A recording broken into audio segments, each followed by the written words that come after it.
Quels sont pour vous les points critiques?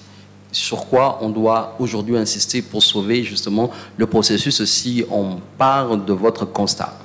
Le point critique, je pense, et on l'a dit dans ces rapports, je pense que ça se trouve au niveau de la confiance. Aujourd'hui, il n'y a pas suffisamment de confiance dans le processus électoral. Et lorsqu'on discute avec les acteurs, à la fois politiques ou d'autres, beaucoup attendent le moment où une fenêtre, une brèche va s'ouvrir pour qu'on remodifie encore la composition de la CENI, parce que l'équipe qui serait là n'inspire pas confiance, où ils ont été désignés de la manière où on connaît. Alors, nous, on pense que, à la fois que ce soit du côté du pouvoir qui doit donner l'impulsion, mais aussi du côté de la CENI, où nous sommes très honorés de compter parmi nous de membres de la CENI, je pense que la balle aussi du côté de la CENI pour travailler, mettre en place des mécanismes pour regagner confiance des acteurs. Parce que c'est cette CENI-là qui nous conduit déjà, parce qu'il y a des opérations qui sont en cours.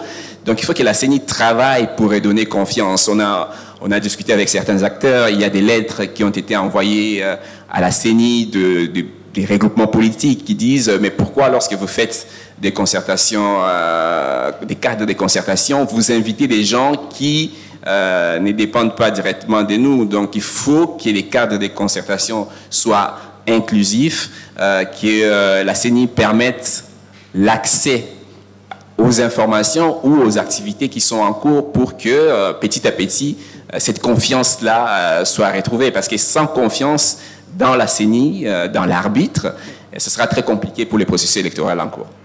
Dans votre rapport, vous parlez aussi d'autres éléments, notamment la question de la cartographie électorale qui, selon vous, on va dire aujourd'hui, n'est pas de nature à pouvoir renforcer justement cette confiance entre différentes parties prenantes. Oui, il y a deux choses dans la question de la cartographie. C'est pourquoi je suis très, très ravi de compter les membres de la CENI ici. Peut-être qu'ils vont nous expliquer davantage. La première chose, c'est un questionnement. Pourquoi la CENI a décidé de faire la refonte presque intégrale de la cartographie électorale, alors que l'ancienne CENI, l'équipe précédente, avait avancé dans ces processus-là. On a eu même l'atlas électoral. Donc, lorsqu'on discute même avec l'équipe, les experts électoraux de l'équipe précédente, ils disent mais pourquoi ils n'ont pas juste révisé? Parce que tout a été déjà fait, les données cartographiques sont consolidées, mais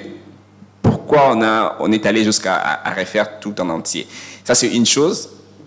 Les choix techniques de la CENI qui interrogent, mais aussi la question de la participation des autres acteurs dans la surveillance électorale. Parce que l'observation électorale ne commence pas à la fin, c'est en amont. Là, maintenant, ce que la CENI fait, est-ce qu'elle permet à ce que les gens puissent suivre ce qui s'est passé? Parce que certains acteurs politiques commencent à dire que est-ce que la CENI ne change pas la donnée électorale ou la cartographie électorale pour multiplier les centres de vote dans les fiefs des gens qui sont au pouvoir. Donc ça crée, c'est lié au fait qu'il n'y a pas de confiance déjà en amont, donc ça crée des suspicions, ça renforce encore la suspicion et le manque de confiance au processus électoral. Donc il y a cette problématique-là de choix techniques, des refontes de la cartographie, et aussi le fait que certains acteurs n'ont pas eu accès à ce qui a été fait